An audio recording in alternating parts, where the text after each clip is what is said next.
निर्भीड निष्पक्ष वृत्तांकनाचा बुलंद आवाज, राजसत्ता न्यूज।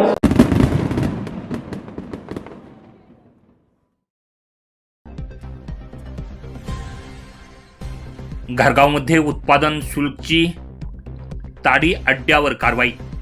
घारगाव पोलीस स्टेशनच्या हक्कीच्या अंतरावर कारवाई। जेवणावळीच्या हॉटेल्सवर देशी विदेशी बनावटीची दारू विक्री सुरूच। संगमनेर तालुक्यातील पठार भागातील घारगाव येथे केमिकलयुक्त ताडी विक्री केली जात असलेल्या अड्ड्यावर राज्य उत्पादन शुल्कच्या संगमनेर विभागाच्या पथकानं आज मंगळवारी दिनांक 14 जुलै रोजी सकाळी 10:30 सुमारास अचानक धाड टाकली। पथकानं केमिकल युक्त ताडीचा मोठा साठा जप्त करून जागेवरच नष्ट केलाय।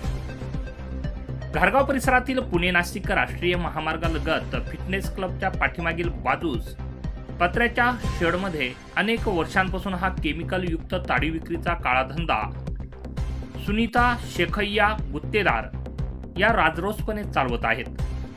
मंगळवारी सकाळी संगमनेर राज्य उत्पादन शुल्क विभागाच्या निरीक्षक योगेश सावखेडकर, त्याचबरोबर उपनिरीक्षक गोकुळ नायकोडी, महिला जवान स्वाती फटांगरे, सरस्वती वराट, जवान दत्ता खाडे, युपुल करपे यांनी छापा टाकला। या छाप्यामध्ये 220 लिटरची केमिकलयुक्त ताडी जागेवरच हस्तगत करत नष्ट करण्यात आली आहे। यापूर्वी घारगावच्या नोव्हेंबर 2025 ग्रामसभेमध्ये अनधिकृत ताडी विक्री केंद्र व गावठी दारू विक्री अड्डे तसेच इतर अवैध व्यवसाय बंद करण्याबाबतचा ठराव मंजूर करण्यात आला होता। त्यानंतर उत्पादन शुल्क विभागाचे संगमनेर पथकानं डिसेंबर 2025 रोजी याचा अड्ड्यावर छापा टाकत 3020 रुपयांचा मुद्देमाल जागेवरच हस्तगत करत जागेवर नष्ट केला होता।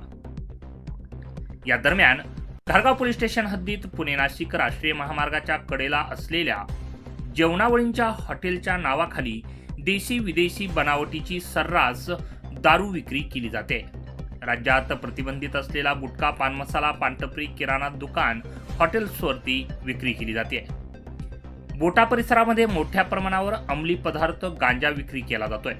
यामुळे अनेक नागरिकांना दुर्धर आजार जडले गेलेत, तर काहींचे संसार उद्ध्वस्त झाले आहे। या धंद्यांवर कारवाई कोण करणार असा गंभीर सवाल आता परिसरातील नागरिक विचारत आहेत। या दरम्यान सुनीता शेखय्या गुत्तेदार, वय वर्षे 44, राहणार घारगाव, यांचे घारगाव परिसरातील विविध गावांमध्ये ताडी विक्रीचे व्यवसाय सुरू आहेत। सदर आरोपी विरुद्ध मागील वर्षभरामध्ये 4 गुन्हे दाखल झालेले असून उपविभागीय दंडाधिकारी संगमनेर यांच्याकडे आरोपींविरुद्ध 1 लाख रुपयांचं बंधपत्र देखील घेण्यात आलेलं आहे। मात्र पुन्हा याच धंद्यावर उत्पादन शुल्क विभागाला कारवाई करण्यास भाग पडतंय, हे एक दुर्दैव म्हणावं लागेल। संबंधित आरोपी विरुद्ध कठोर कारवाई करून मोकोका कायद्याअंतर्गत कारवाई करण्यात यावी अशी मागणी सर्वसामान्य नागरिकांमधून जोर धरू लागली आहे। राजसत्ता न्यूज ब्युरो, घारगाव, संगमनेर।